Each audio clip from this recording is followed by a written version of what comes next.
Sequoia does not take their position lightly. Like, they did the most work. I think it is very hard as an entrepreneur not to chase the highest valuation. You know, we did our Series B at 120x, which was not rational. This is 2021. But we did it, and I would do it again. I mean, I just prefer serial founders. Like, I have such a bias towards them. A serial founder with a chip on their shoulder. Oh yeah, 100%. Ready to go?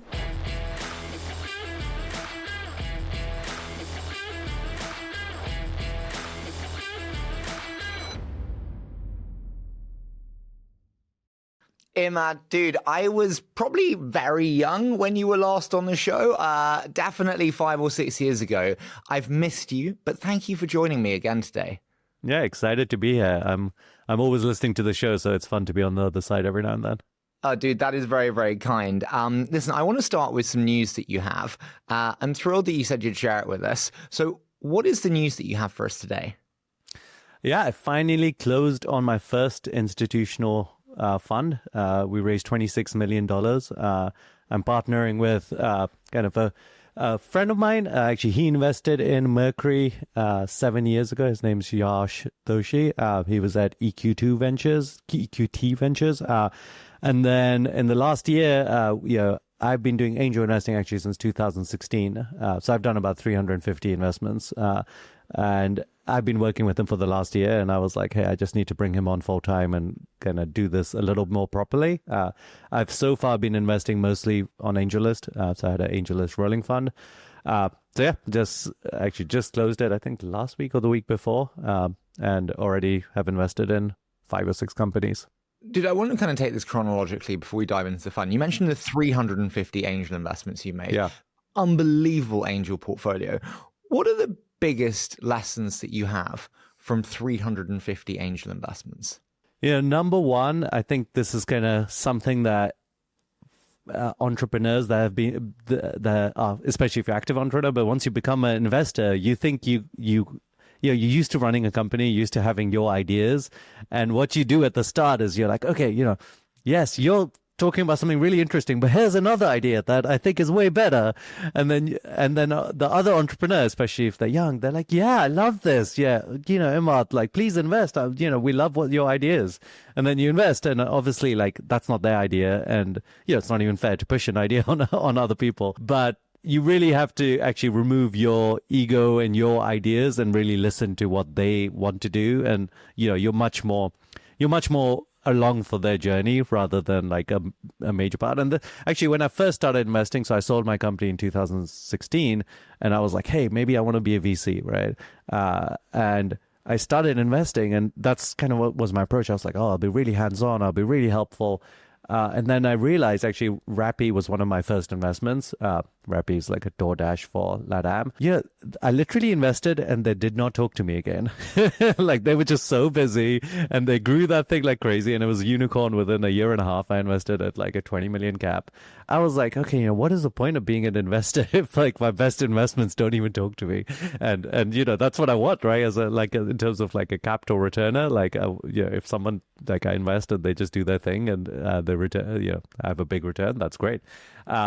So that was like one of my really early takeaways. Can I intercept there on that first takeaway? Just because I've got too many things. You said that, like, you don't want to intrude and put your vision on them too forcefully or too actionably.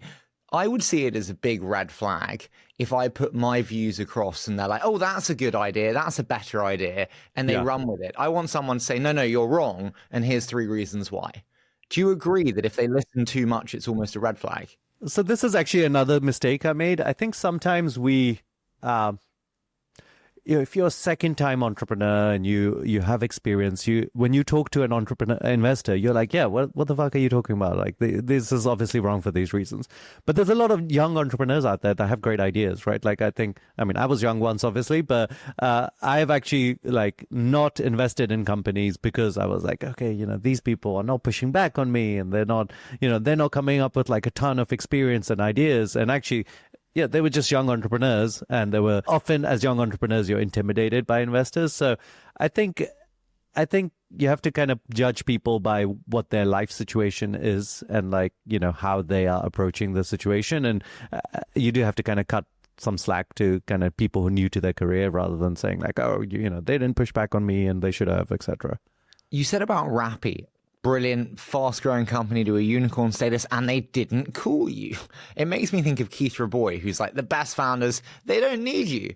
And he's talking specifically about that. Do you agree with that statement? Yeah, I mean, they definitely don't need me. I think it's very rare. And, I have, at Mercury, I had like 7 or 8 kind of unicorn founders that invested in Mercury. And, I didn't need them. But because they are active entrepreneurs and, every now and then I have a question. I'm like, I'm hiring a CFO. How do I hire a CFO? I've never done this before. Or like when I did a Series B, I was like, I don't know, what are the multiples in like Series B spaces?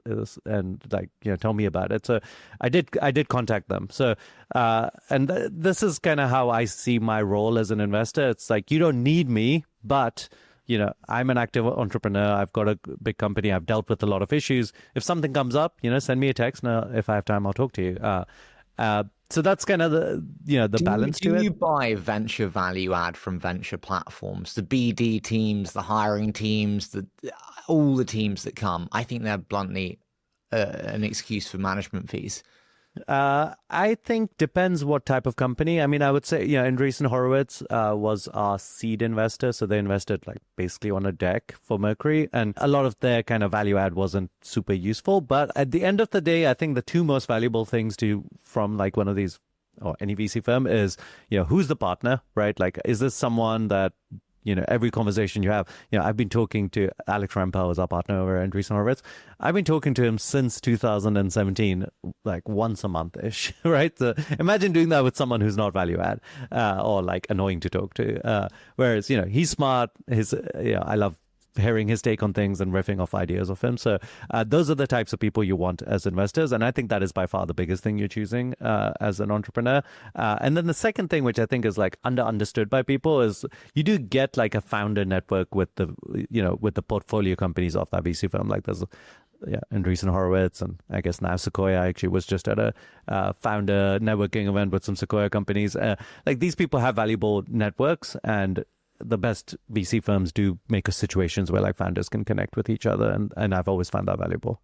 You mentioned Sequoia there. Is it a needle moving event when Sequoia invest? Does the world see you in a different way? Do candidates see you in a different way?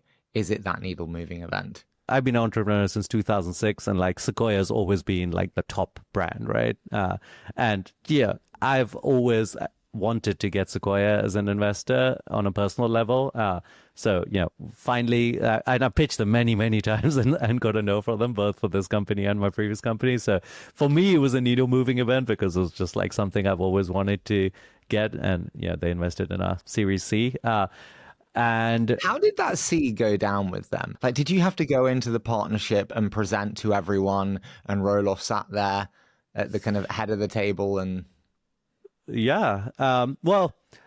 Number one, something I'm impressed by the top firms is like, Sequoia does not take their position lightly. Like they did the most work, right? I'm talking about like I pitched a bunch of people. Like I pitched more than 20 funds as part of the Series C.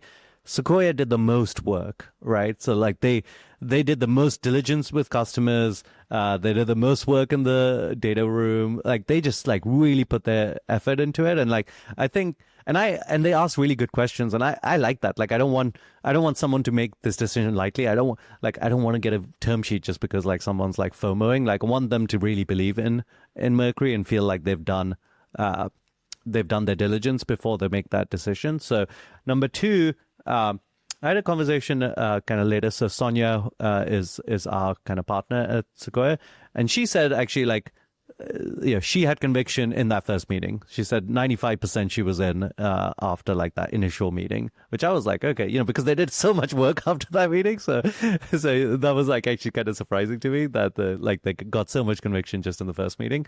So most of the time, by the time you get to the partners meeting, there's been so much work done that Roloff is not like making the decision. Like it's kind of like the lead partner, and a lot of the work has already been done. Was theirs the highest offer? In the end it was, but I probably would have taken it if it was a little lower. But I find that like it's most of the time the good firms are willing to match or beat like whatever is the highest offer. And it's not about, I mean, it's going to sound lame, but it's not necessarily about the money for either side at that point. Like you want to have, like I want to have a fair valuation, and I want to have like the best firm to like that's focused on the long term. What would be your biggest advice to founders on price, having multiple startups, but also having raised through crazy times, through more difficult times with Sequoia? What would you advise them on valuation? So I have a little bit of a contrarian take on this. I think it is very hard as an entrepreneur not to chase the highest valuation. So this whole thing about like, oh, if someone gives you 100x revenue, don't do it. Like, we did our Series B at 120x, which was not rational. This is 2021, but we did it, and I would do it again. I think the actual thing let's just go to that. So how much did you raise that? We raised 120 million. Okay, and so your thinking there, I guess, was, hey, I've raised enough money that I can grow into it over a several year period at worst. So this is what I was going to say. I think the mistake is to not raise enough money. Like every now and then someone gets like they like $1 billion valuation, they raise like 50 million. I think that's a mistake. Like you want to raise enough money at that high valuation. And then number two, don't spend the money. And which is really hard. But like, when I raised 120 million, I was like, I don't know how I'm going to spend 120 million. Like we had like a 40-person company, but I was like, we'll raise enough that, either I'll never need to raise again, or if I'm growing really aggressively, then I can like spend into it. But that was our thinking at that time. But it does take a lot of kind of confidence to not spend the money once you raise it. So that's where me and Parker Conrad constantly have a debate on Twitter, because he's always like, Harry's selling his own book when he says don't raise the crazy rounds. And I don't think I am, because I see the truth, Immad, which is you and Parker may be wise enough and mature enough to not go and blow it. But most younger founders, especially, when you give them the money, they spend it. Simple. Yeah, and I think that is also a mistake of the VCs. Like the VCs are like, hey, go spend the money, like make sure that this return happens. But a lot of the returns come from the anomalies, right? So like it's from the Immads and Parkers of the world that like you're going to get the decacorns or whatever. So and that's what VCs care about. Like they really want to go for the home run. So I think the reality is younger founders, like most founders, will do it. So I think we have to set up frameworks for like how you can do it but still be successful, which is tricky. What was your biggest win as an angel investor? And when you reflect on that, are there any takeaways for you? The biggest kind of win that's returned me money was Truebill. The reason it was a win in the end is like, I'd say two things. Number one, those founders are just incredible. Like that's super hard business. Like we're talking about like fintech, consumer business where you have to like really fight for like every user acquisition. Can I be blunt? You did the pre-seed? I invested. I think my first investment was at 16 mil. So I did it like before. And it sold for how much? It was a 1.25 billion exit. And so your multiple on that was? I don't know if I should say the exact multiple, but more than like 30x. It was a great multiple, and it was a short time period, like 2016 to 2021. So two lessons for me there was like repeat founders really do matter, and like when that team did webs.com, which is also a difficult space, right? Like website creation space, and I've just seen it again and again, like. I'll take Rippling. Like I'm also an investor in Rippling. When you have repeat founders that like, they can go into these difficult competitive spaces and like somehow just like completely own them. That was one thing. And the second thing, which, I have never been great at is like timing. Like the Truebill founders, like they sold at just the perfect time, right? Like they sold like in December 2021. Amazing timing. I wish I'd taken like some more chips off the table in 2021, but as an angel investor and as an active CEO, I don't have time to necessarily go and like take every look at every single unicorn and say like, oh, should I be like taking some secondaries? But they obviously nailed that market timing, and lots of respect to them for doing it. If I push you into one camp, because nuance doesn't work on a podcast, do you prefer serial founders or do you prefer first-time founders? I mean, I just prefer serial founders. Like, I have such a bias towards them. I think a serial founder with a chip on their shoulder, I don't think it works if it's a serial founder where they've had a unicorn exit and like if the other choice is, hey, I could just retire and have have $100 million anyway. I think that doesn't work. But if it's a serial founder where they have something to prove. Did you feel you had something to prove after your first? Oh yeah, 100%. I mean, our exit was 45 million, but it was a real struggle. We pivoted 4 times. And for me, I just really wanted to build a big company. I've been an entrepreneur forever. I want to have the biggest impact possible. But it is irrational, right? Being an entrepreneur is irrational, but being a serial entrepreneur is especially irrational because at least the first time you can kind of blame your naivety. But yeah, if that's actually one of the qualifying criteria, right? A serial entrepreneur knows how hard it's going to be, but they're willing to do it again, right? That is so unusual by itself that you have to kind of go, okay, they must really want to do this. Do you prefer it when they are new to a market, bringing fresh ideas, naivety in some respects, or when they are seasoned pros coming out of the market with 10 years experience? I think both can work, but my preference is on naivety. I feel when I did Mercury, I didn't know anything about fintech or banking. And I knew that entrepreneurs would use this product and I would use the product, but I was like, how does one go set up a neobank, right? And that's what most of my first kind of 1 year of education was just going super deep on how do you even do this? But I genuinely think actually my seed round, Andreessen Horowitz invested, but it was very hard. Even after Andreessen had come in with a lead check, it was so hard to get any fintech fund to invest alongside them because all fintech funds saw was all the problems. They were like, this doesn't work for this reason and that reason. And I was like, I really wanted them as well because I was like, oh yeah, they're going to have this deep fintech expertise that I really am lacking, but super hard to get them on board. I mean, I did get a bunch of fintech entrepreneurs on board, but could not get a fintech kind of dedicated seed fund on board, which in hindsight is ironic. But yeah, you really need to have that outsider perspective most of the time to be successful.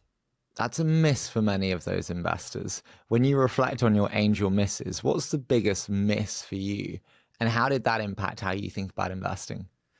Well, actually, I talked about it earlier, looking at young founders and saying why don't they have these things figured out? I was a part-time partner at the time. So, I saw Scale AI and I was like, okay, good idea, but these people are so young. I think they were 19 and 20 at the time or something. I was like, I think I could run this company better if I was doing it, and I don't see how they're going to figure it out. And I was just so wrong because obviously they proved me wrong. But also I think there is some power to that youth that I think is hard to judge, to be honest. You kind of have to yourself suspend belief to say, okay, this person's going to figure out how to run a huge company. If I were to push you to give one piece of advice to another founder who wants to start angel investing, what would that piece of advice be? So for example, I'd say, hey, make sure you write the same size check every time. You don't have different levels of conviction, just every time. I mean, one thing is, this is a rich person's game, sadly. I didn't start investing until I had made an exit. And I think doing 1 or 2 is not going to make a difference. I think so. Mostly I say to people, hey, if you have enough money, I mean, we're not talking about a ton of money, but if you have enough money to do at least 20 or 30 investments, that's when you start entering the game because you learn a lot by like doing subsequent ones, and if you're only doing like 5, you're not going to have this kind of iteration. B, you need a diversified portfolio to have any return in this space, because what we're really doing as seed investors is unicorn hunting, or I would say even like at these current valuations, like you're hunting for decacorns. And that doesn't, even if you're great at picking and you have a great network, etc., you're not going to get to them with like 5 bets. Like you need a portfolio of bets. Is the age of chasing unicorns over? You said they're hunting for decacorns. Yeah, I mean, you can do the math, but like if you're entry price is like 20, 25 mil. After you get to that dilution, unicorn, like sometimes it's like I've seen as low as like 8x return from like a seed stage investment to unicorn, which I'm like, this is awful. I mean, obviously there's also, you can get like 30, 40x there. But yeah, I think if your entry price is like that, you're mostly like unicorns, like you need a few of those, but you really want to get like a 10 billion plus to have like an outsized return. Like I want, I'm not happy to get like a 2x or 3x. Like I want to have a 10x fund. And that's not going to happen with unicorns. Any other massive lessons from the angel investing before we move to the fund side? It gets easier. This was like not obvious to me. I think when I first started investing, I had to do a lot more work to get any company, right? Like I had no deal flow. Like it was all hunting. It was like, show up at demo day, bug investors, like ask them for intros, etc. I mean, obviously Mercury's been successful and that's helped my deal flow as well. But I would say in general, deal flow just gets easier if you stay as an active angel. Like people know that you invest, you have your portfolio companies introducing you to their friends. If you were to rate it as a percent, what rate percentage would you apply to being now a $5 billion founder and an icon of an industry versus just being a very active angel with a lot of founders in portfolio sending you deals? How would you weigh it? It's just hard to separate these things, but I would say you can be an active angel investor. Like you don't have to be like already a successful founder like I am now. Like I would say, even in 2019 or when I'd been like investing for 3 years, like I had a strong reputation as an angel investor at that point and already had like some hits behind me. And deal flow was way easier in 2019 than it was in 2016 when I first started. Did you take cash off the table on any of them? And any thoughts on proactive secondary selling? Well, I guess I won't name the company, but there was a company where like SoftBank came in with like this crazy number and they offered everyone a secondary. And I was like, if SoftBank's doing it, I should probably take some money off the table. So I did do it. In hindsight, I probably should have done more. But, I'm really aligned with like, let's go long. Like, I don't need the money. I'm in it for the game as it was. And I do think, these kind of compounders like Airtable, like there's companies I'm in where I'm like, okay, I can see this being a $50 billion company. And if I just stick with it for, maybe it's 15 years instead of 10 years, that return will be worth it. How is Airtable a $50 billion company? Like paint the bull case for me there. I mean, the bull case for me is how he's like an incredible founder and I think he's going to figure it out. B, if you look at AI, I think it actually like really improves their position. Like you have a bunch of data, you have people building basically like internal apps on Airtable, and they've done a good job of kind of incorporating AI. But yeah, I mean, mostly I would say they already have, I think it's the last valuation was 10 billion. So we're only talking about 5x. Like I'm pretty sure you can figure it out. There's one rule that I go back to again and again, which there are kind of conventional rules, which are conventional for a reason. And one of them is Bill Gurley's brilliant article on the 10x, how companies are valued as 10x of revenue across cycles, really. That's $5 billion of revenue to be a $50 billion company. It's a lot. I mean, it's getting, you're seeing these companies scale to like 100 million in revenue in like 2-3 years now. So like, 5 billion. Yeah, good. Totally. Does revenue mean less than ever before? Given the transience of it, the lower quality of revenue that we apply to kind of revenue today, does revenue mean less than before? I think it really matters on what type of revenue it is, right? Like I think the revenue that I am like most skeptical on right now is this kind of labor replacement revenue, right? Like you take AI and it's like, hey, we're going to be a third of your labor cost, just install us, and initially people see the ROI, they're like, oh wow, like I get something for a third of the price, and maybe it's slightly worse in some situations, but I still have like humans as back off. But it's just like an obvious cost saving. Everyone will do it. The reason that's particularly transient is, especially in this environment, you're going to have 3 or 4 competitors also selling you that same thing. And eventually a company is going to go like, okay, this actually worked, right? But this competitor is doing it half the price because the cost basis of the software is way lower than a third of the cost. So, the sell that like VCs get and entrepreneurs are making is, oh, we're replacing your labor costs, therefore we should charge a third of that. But the reality is, once you have a competitive market dynamic, like the actual margins are going to compress massively, and we'll end up on like a 10th or maybe even a 20th of the labor cost as like actual eventual revenue. And yeah, in these spaces, like everyone's using the same foundation models, like we're going to get incredible competition, and like the margin compression is just inevitable, and there's like very little moat and network effect against it. So that's one side of it. I do think the other side, we've seen Cursor with like, I think they're like saying 400 million in revenue or something like that. I think that like that's SaaS revenue, and it's actually like the value they give is relatively high for the revenue. Again, like if they try to charge for like the productivity gain, they could charge a lot more, but competition will ruin that, right? Like Windsurf will come along and charge $20. So because of these competitive markets, like it's not possible to charge for like the value you generate. It's actually more, you end up charging for like what you can like charge against competitors, and have people not think about it. But yeah, those things are very sustainable, right? Like I think once engineers are using Cursor or Windsurf, like engineers don't like changing tools, the value is much higher than the charge. So I think like there's that set of it is much more sustainable. Do you think we have no defensibility anymore? And what I mean by that is you see people very quickly moving from a Cursor to a Windsurf, and it seems like the moat or switching cost is almost replaced now. Do you think we've lost moats? I mean, we're still in the kind of flashlight / fart apps era of AI, if you know what I mean. There's going to be so much change and churn in the next few years, but yeah, eventually things will settle down, and then we'll have the same defensibility that like SaaS apps and other things have had forever, which is like, what's the strongest brand, and like who do people say like, hey, I love this thing, I used it forever, etc.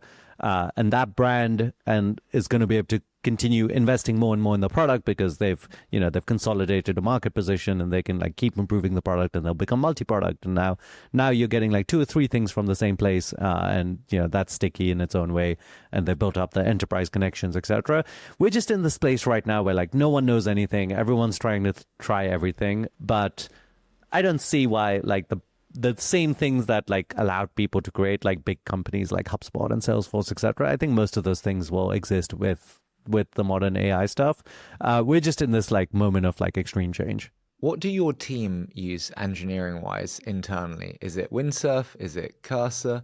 What do they? I think Cursor is still by far the biggest one. I mean, I haven't heard too many people using Windsurf internally. Given the productivity gains that it provides engineers, HubSpot recently said that they are producing more code that they can ship in features. Salesforce said 20 or 30% of their code is now written by AI. Will you have more or less engineers in 5 years' time? I think we'll have more. Like, I think maybe I'm contrarian about it a little bit, but to me, if my engineers get more productive, I'm going to come up with more things to do. Like, I'm going to have like so much stuff that I want to do. Like, I have like infinite ambition. So I think that just like unlocks more rather than like constraints, like means that like you don't hire people. Immad, what have you strategically not done with Mercury that with the benefit of hindsight, you think you should have done? The data we had at the time, I don't know if we would have done any differently, is, we launched Mercury Banking in 2019. And at that point, I thought Brex was the main player in the credit card space. And I was like, hey, we'll do banking, you do credit card, we're all good. And then what happened is, Brex then entered the banking space. And then later, Ramp came along and they launched a new credit card. And at that point, I was like, okay, that was a little silly that like we didn't just launch a credit card because, it wasn't, in some ways, the credit card was easier than banking because we already had debit cards.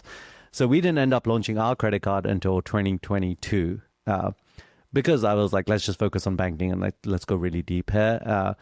And I think that was a mistake. Like we could have launched our version in 2020 probably. Like we instead worked on some other products. So in hindsight, I think we waited too long to launch that second product, and we decided to kind of focus longer on banking. And it wasn't like a mistake that couldn't be corrected. Like we did launch in 2022, and now Mercury for Mercury customers, Mercury credit card is bigger than all the other kind of corporate credit cards on the platform. But it was 2 years later than it should have been. Is Mercury credit card bigger than Brex's credit card? For Mercury customers. So, because we're the bank account, we can see what our customers are spending on. For our customers, it's not just bigger, it's like completely dominant. How do you think about competition? You are in the most competitive environment now, as you see with Brex, with Ramp, and with you. All very well funded, all doing very well. Like ironically, there's not one that's like not doing well. How do you think about competition when you go to sleep at night? I have two responses. Number one, I've been doing startups since 2006, and every single year there's been some competitor that was like better funded, that was, seemed really scary. And honestly, 99% of the time it didn't matter. Like what mattered is just like focusing on customers, building a great product. And, most of the time if we failed, we all failed because it was a bad market. And if we succeeded, it's because we did our own thing and we just like listened to customers and had that long-term vision. So I think it's really dangerous to be very competitive focused. Like I actually don't let our team speak about competitors very much. I'm just like, hey, if you have something you want to do, tell me why the customer wants it. Tell me why it's like part of the long-term vision of the product. But if anyone says like we should do this because like someone else did it, I'm like, I don't care. Like this is not a reason we do anything at Mercury. So that's one thing. I think most of the time it really doesn't matter. And if you're copying someone, you're copying their mistakes as well as their successes. Let me pose an alternative, counter-positioning one of the seven powers. Ramp and Eric looked at Brex saying, hey, spend more, get points, and went, what's the opposite? Save more and have that as your incentive mechanism. And so they use the inverse as their value prop. No?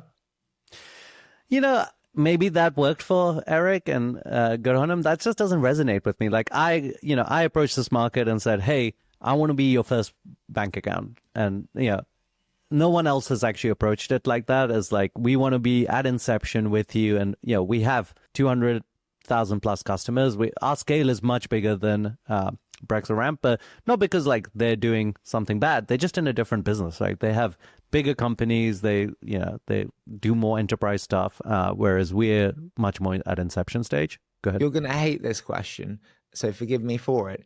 If you're valued at 5 billion and you're the first bank account for 200,000 companies, why are they valued then at double you? Yeah, I mean, each company has to prove out its own thing. So I don't know if valuation is like the thing I focus on personally. It's a different market, right? Like people understand enterprise, like SaaS and payments a little bit more than they understand banking. All right, like apart from Mercury, like who else is at scale in banking in the US? There's not that many companies, right? Like Chime and a few others.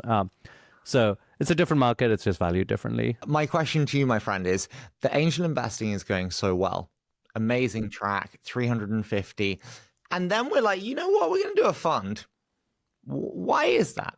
What was the decision-making process for you from transitioning from angel to fund? There was kind of two factors for me that drove it, maybe three. Number one, I had a bunch of LPs recently approach me saying, like, we're not going to put money in your angel list thing, but if you set up a fund, we will back you. Secondly, my deal flow kind of went up another level when now that like 30 to 40% of like all startups use Mercury, like everyone knows about me. And then, that tends to mean that a lot of people want me to invest. And I got to a level where I just can't look at all of these things. So I really wanted to work with someone on the deals and on the fund. I don't like doing things badly, and I felt like I was being a bad angel investor because if I can't even look at all the things that are coming at me, like how can I do a good job of it? Okay, so I get all those reasons. And so why do we decide to raise 26 million? Can you talk to me about the thinking behind that? So, what's a little unusual about the fund is it's a fairly diversified fund. The idea is to invest into 60 companies. And the reason that works is, we're doing these non-lead checks. That makes sense. Like I'm active CEO. I can't, in all fairness, lead around because I just won't have that time for the company. But also on the other side, I get a lot of deal flow, and the best entrepreneurs want me on their cap table. But isn't it better if like Sequoia or Founders Fund is leading around and I get to invest alongside them because I'm not competing with them? So the average check size is going to be 150K. So if you do the math, if you're doing non-lead checks with a smallish kind of average check size, you don't want to have at least we're targeting 60 company portfolio. It doesn't make sense to have like 100, 200 companies in one fund.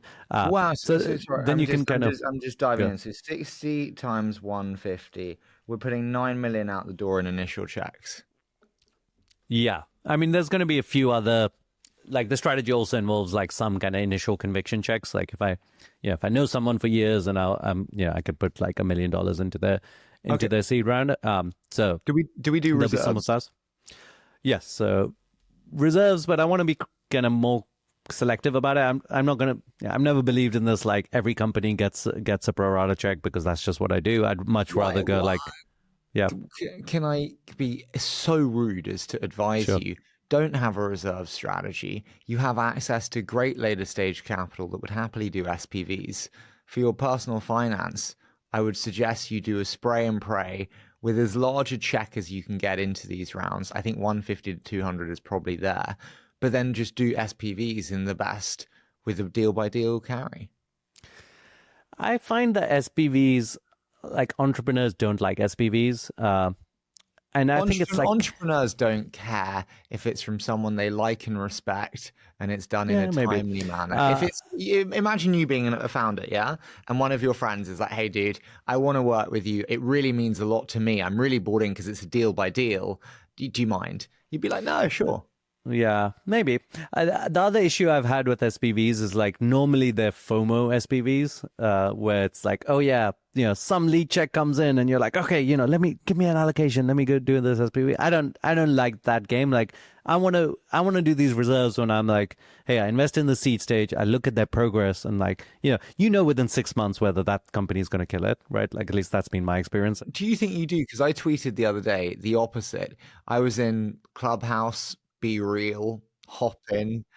And my point of that is like, if you actually know in both directions, like you have signal, right? It's sure if you look at, I mean, it doesn't mean you have a guarantee, but like 6 months later, if you see that progress, like, and I would bet that Harry, even in your portfolio, 6 months later, if you invested in every one of the things that you think will be a hit, like probably 50% are going to kill it. No, if I look at like my fund one, I've got like Linear, I've got Linktree, I've got Captions, I've got Next Health, Agent Sync, which are all like really solid, 50 million about revenue companies.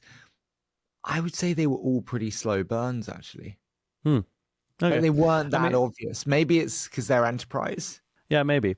I mean, if I look at mine, like Rappi, definitely knew within 6 months. Truebill, definitely knew within 6 months.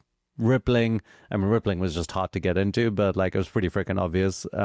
Airtable definitely knew very early on. So, but yeah, there's definitely like Airtable, even like, there was like a 3-year period where they kind of took a while to kind of ramp up. So I know, maybe 6 months is like too early, but you definitely know before everyone else knows because you're in the company and you can see. Do you care about price for the reserve part? No, just for like first check. I mean, you end up being a price taker as like a non-lead. So I care about it. Like if it's silly, I won't do it. But often the seed market actually as a whole is a little silly. And, I've ended up, especially recently, avoiding AI. I think AI is overhyped and overvalued. Pause on that. Why is AI overhyped? At seed stage, it's so hard to do AI. I mean, I don't know what you're seeing, but like, it's like the fourth time I've heard the pitch of the same idea. The founder's raising at like a 40 million valuation. And, they even have like great investors. There's a little bit of traction, but, the math is just so hard right now in AI. It's so I'm still doing it. So like, in the last 8 investments that we were just looking at, 4 of them are AI. So yeah, it's hard to avoid AI completely. But I'm just way more selective. And, I think there's actually a lot of, like, if you look at fintech, or I'd end up doing like a lot of space tech or hard tech, there's not that much competition there right now. I think as a seed investor, you can't be doing like too many investments at the top of the hype cycle, right? Like the same thing happened in 2021, right? Like 2021, I mean, it was an everything bubble. All the AI companies that you've done there, you said, the bar's higher, or kind of the qualification process in your mind is kind of tougher. Yeah. What did they have that the others didn't have? What did you need to see to get excited? So to me, like, the founder needs to be probably more of a second-time founder where they deeply understand that space and they happen to be applying AI to it, but it's not like AI for the sake of it. Like, I want to, I did one where, I guess it's probably private, so I won't say, but like really deep in property, prop tech, and they have like a really specific AI application there. So either that, or this is like, they already have the traction. Like, this is like already seems like a rocket ship, and and I really believe that traction is real. And the valuation's a little high, but you have to kind of jump on some of these rocket ships. So those are like probably the two that I am still doing. But the vast majority of AI at seed out there does not have traction. Is like someone doing like the fifth time the same idea is getting funded right now. Like, it's just that's just what you see mostly happening. But like great VCs are funding these things, right? Like there's like everyone is doing them. One of the biggest changes from like 5 or 6 years ago investing, there was always 2 or 3 competitors in everything 5 or 6 years ago. But now there's 15. There's 15. And they're all raising like 10 million plus. Like, it's not like they're like some early bets. So, it's crazy. Totally agree with you there. So yes, you mentioned space tech.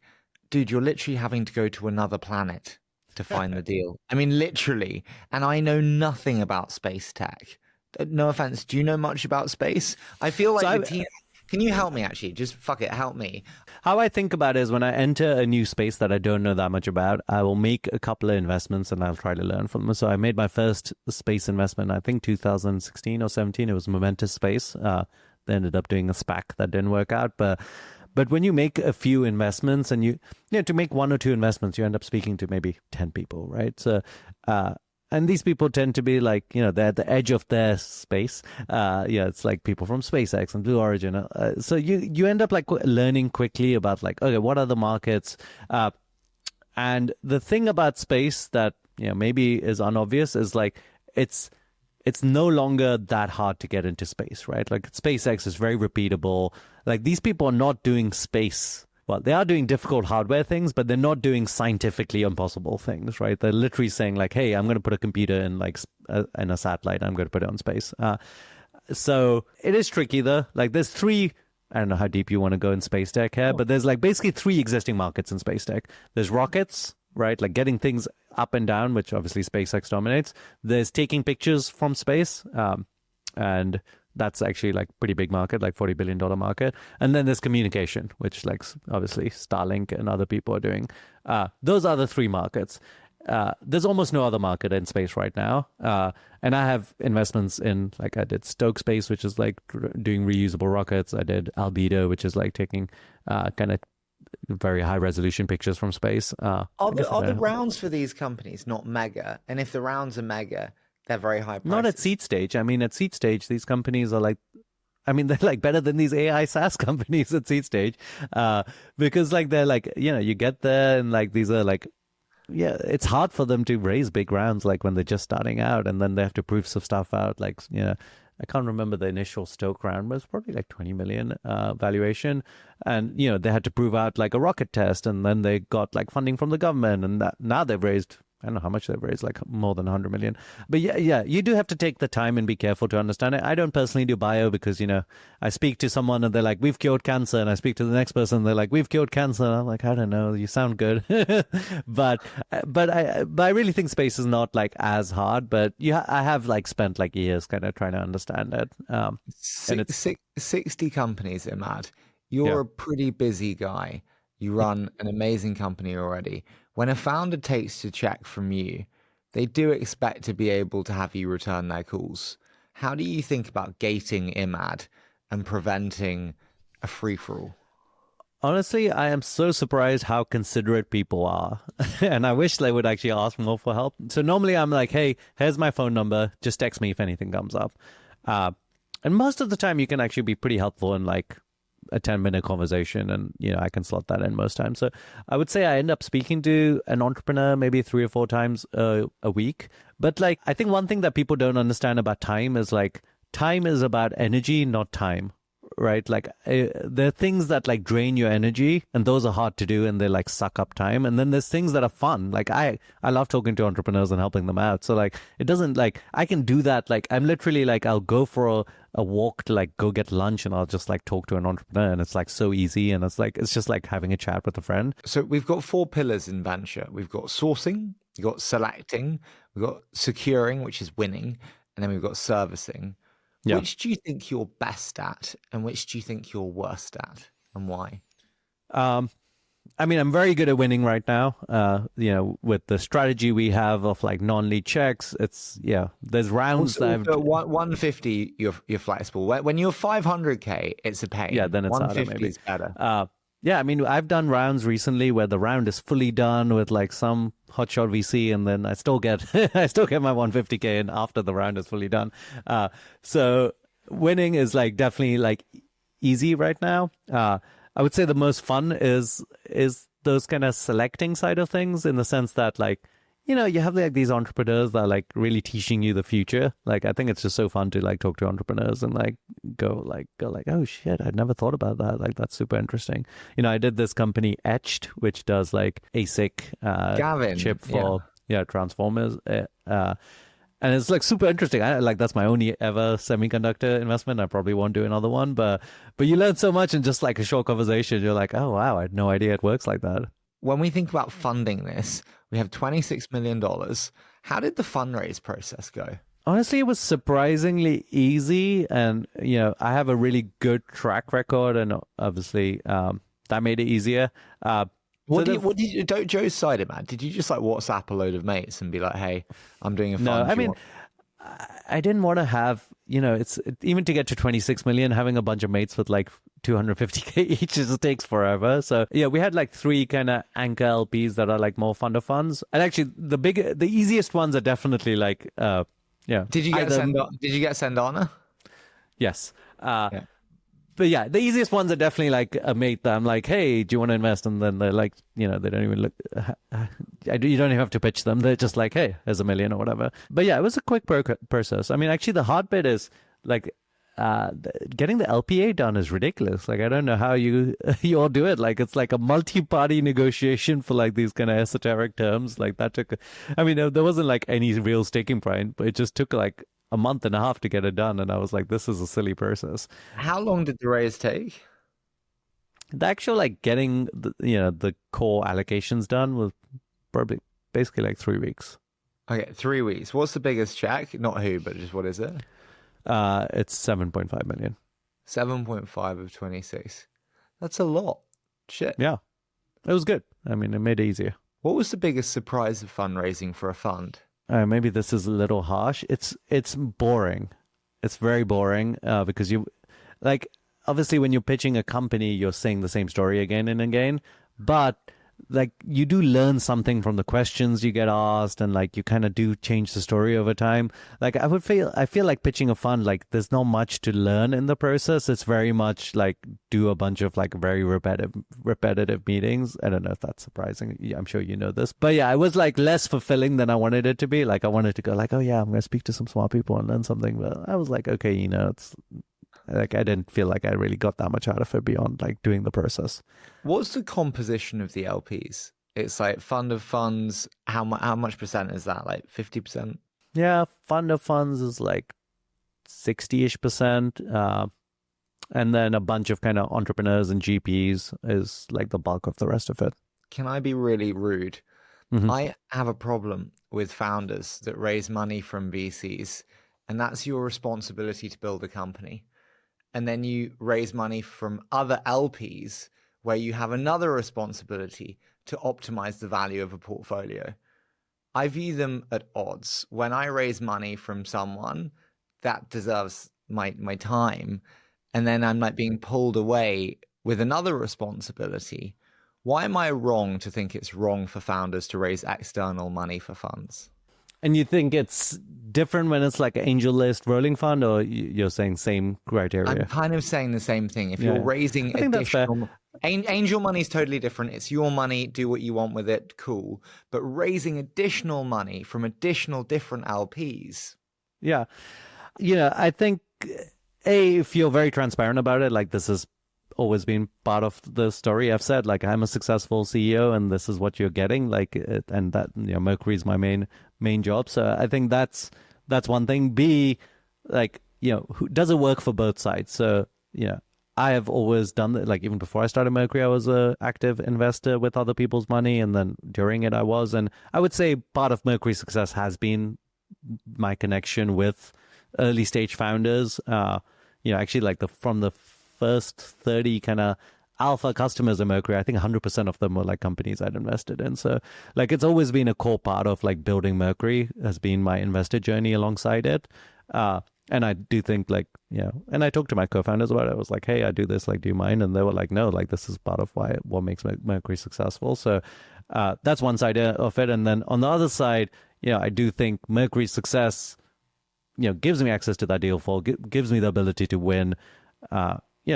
I do invest in a lot of like B2B companies and fintech companies where I have like this unique perspective of being an active kind of fintech entrepreneur. So I think as long as it works for all sides, and like it probably doesn't work for all entrepreneurs, like Mercury is in a unique position where we do sell to startups. And that kind of ends up being like, my investing like is helpful to like Mercury's helpful to my investing, and my investing is helpful to Mercury. That's probably not true for everyone. The other question that I had was, with absolute respect, you have a lot of Mercury and you can sell secondary. Why bother raising external money? No offense. Like if you look at carry, like 20% on 26 is 5.2 of your own money. I know 5.2 million is a lot of money. I'm not belittling it, but you could easily sell 5.2 million in secondary. Fuck it. Like, many people will buy it off you. Why bother?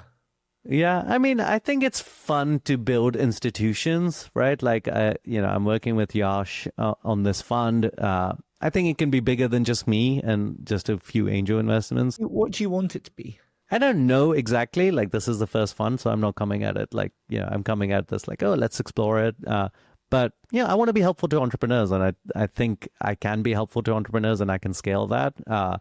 And working with someone to get the best investments, to kind of scale that portfolio approach, and kind of doing it with more money allows me to have a bigger impact. And eventually there'll be opportunities where we maybe are the biggest check at like seed stage, or maybe instead of doing 60, we do 150 in one fund. So I want to.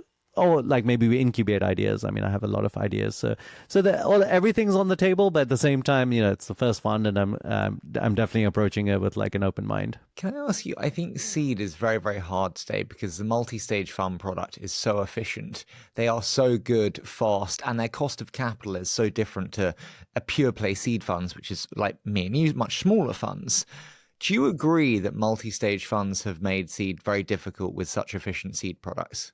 They've made it difficult for you, but not for me necessarily, because I'm just like, okay, sure. Andreessen's leading a ride. Let me join in. There's not that many multi-stage like $1 billion funds, right? Like there's like 8 or 9 that like have a brand and there. So seed is like, by definition, there's so many unknowns, and those multi-stage funds are only going to do a certain flavor of entrepreneur, right? Like often it's either an exec from a big company that's doing like this thing, or it's like a multi-time kind of entrepreneur. So if there's that flavor that like ticks the boxes for those kind of multi-stage big funds, it's very hard to try to lead around against them.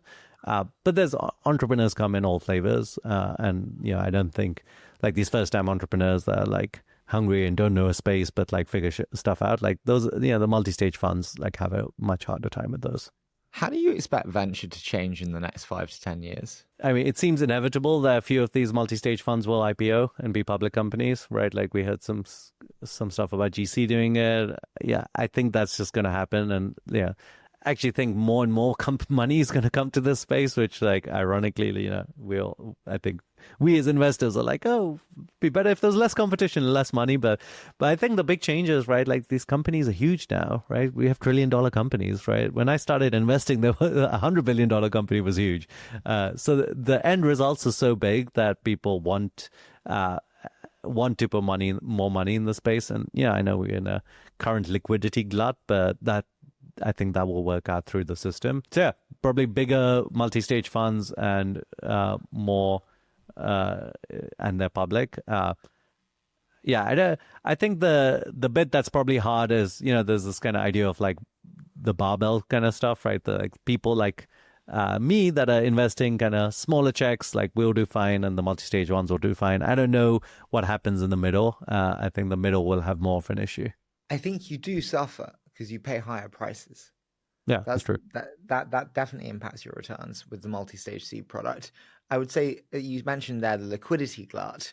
I'm interested to hear your thoughts on this. The Collisons have said very publicly, why do we need to go public? We don't need some, I don't know, I can't remember which brand of bank, so I don't want to misquote them, but a brand of bank, 25-year-old, to tell us that margins are important.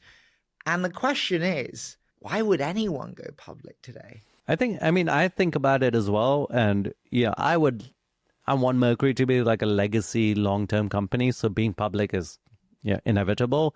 But yeah, why do it today and not 5 years from now, or 6 years from now, or 7 years from now? And obviously Stripe and a few others have delayed it, multi-decades even. I think the biggest issue is kind of structural issues in the public markets. So the two things are, number one, the cost and rules around being public are just so much right now. So it's just not easy being a public company. So you might as well delay it longer. And then number two, there's so few active investors in public markets now, between the passive index funds, like, if you're not going to be in the S&P 500 or one of these other index funds, it's hard to get anyone's attention as a subscale public company, right? Even if you're like a $5 billion company in the public markets, like, you can hardly get an analyst to look at you. So we've created these like kind of structural things that just mean that, like, you want to be as big as possible. I mean, Stripe could definitely do it, obviously, but you don't want to be a Mercury-sized company in the public market. Like, I think most people are saying like 10 billion is probably the minimum before you want to be a public company. So yeah, I don't know how to fix it. Ideally, we'd make some like actual structural changes to make it easier to be public. Otherwise, we just all have to wait. I would say there is a lot of liquidity now in private markets. Have you done secondaries for the team and for yourself? We just did a employee tender. And even without that, like, there was a lot of people selling secondaries along there since 2021 when we became a unicorn. There's been a lot of like early investors, early employees selling secondaries, and there's a pretty liquid market for it. Are you okay with that? Like, Nick at Revolut is incredibly tight on secondaries, especially in between rounds. It can set prices. It can cause some problems if you're not careful. My take on it is, like, if we were a public company, we're getting priced all the way in every direction, right? And I think it's better for employees to feel like they have a relatively liquid thing as comp. Like, I don't want this to be a lottery ticket that you get it like at some point if I decide to go public. I want this to be actual valuable stock that, like, you feel that ownership and you feel the upside, and part of that is like a viable liquidity option. So I'm like relatively open about it. So far, it's not been an issue. Immad, who, when they send you a deal, are you like, ooh, this is going to be a good one because it came from them? Yeah. So, like, for me, when Elad sends me a deal, I'm like, oh shit, I'm paying attention. He sent me Agent Sync and he sent me Vanta. I did Agent Sync. I didn't do Vanta, and I fucking should have done Vanta at pre-seed. Yeah, Elad's great. I really like 50-year fund, because they do like these, like, Seth and Ella. I'm an LP in the fund as well. But they do like these real long-term focus, like, kind of often strange seeming deals that I kind of like I like the entrepreneurs they invest in. I think they're high quality. Other people, I'm a big fan of Sheil and Jake, Better Tomorrow Ventures. They do fintech specific stuff, but they really know that space really well as well. So yeah, I tend to, for deals I receive, I actually think thesis driven funds are not that great. Like I think it's better to have like a broad investing strategy. But for deals that I receive, I kind of like thesis driven funds because I'm like, okay, they know that space really well and they tend to be good at picking it. I love that. Listen, dude, I want to move into a quick fire. So I say a short statement, you give me your immediate thoughts. Does that sound okay? Yeah. Okay, so what have you changed your mind on most in the last 12 months? And you can have a second to pause. These are thoughtful ones.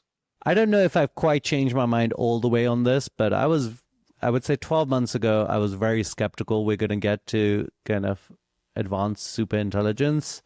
Now I'm like a lot more, I don't know whether we'll get there like, very soon in the next 5 years, but the advancement in AI has just been like relentless, and it's kind of persuaded me more on the train that like it's probably going to happen sooner than we think.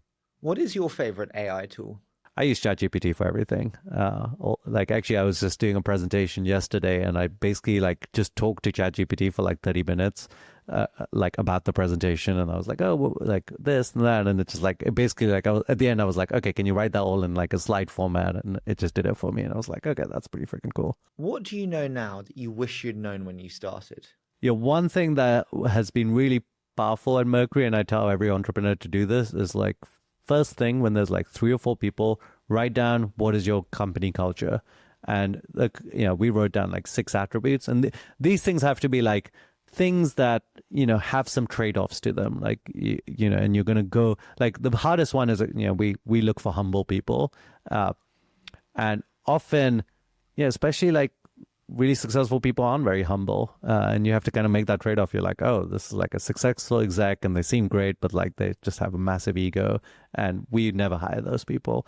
But we wrote that down like day one, and we've always stuck to it, and we came up with like we had these 6 attributes, and we came up with like interview questions against them, and we've always encouraged them internally, and it's really helped build even at like a near 1,000 people, we have this like really strong cohesive culture. But it's because we did it at day 0, and it's very hard to do it later. I asked you earlier, what did you not do that you wish you'd done? And you said about launching credit before or earlier. What did you do that you wish you hadn't done? Probably like the most obvious thing, but anyway, it's probably fine. It's like we raised too much money in our seed round. Like we raised 6 million at like a 23 million valuation. And like this was because I was like, okay, fintech is hard. Like I want to have so much money that like I can go on for 3 years without raising again, etc. But it was like such a high dilution round for us. Like it's by far the highest dilution thing we've done at Mercury. And in hindsight, if I knew we would be instantly successful when we launched, I didn't need to raise that much money. So you would have preferred to raise 3 on 23? Yeah, I mean, I think 3.5 is probably the exact money I would have needed to like get to my Series A and have like a buffer. So I was a little too conservative. I was like, okay, we need to be like really safe and have a lot of money, and I could have raised that much, but yeah, very high dilution. Final one for me, Immad. Can you paint the bull case for Mercury being $100 billion company? I mean, we're in like these 2 huge markets, right? Like banking in the US is a $2 trillion market. And then kind of financial software tools is like another $500 billion market. And to me, these 2 markets should be the same market. Like you have your bank account, that's where you do invoicing, that's where you do bill pay, that's where your credit card and employee spend tools are. I think it's the only reason these markets are separate markets is because banks don't know how to build software, right?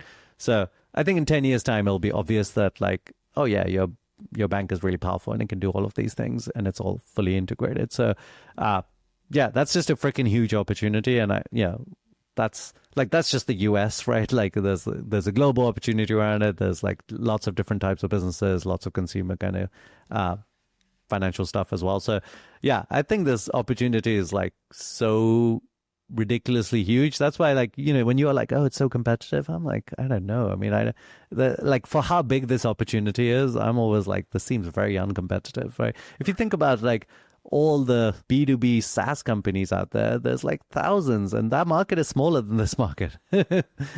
So yeah, I'm pretty excited about it.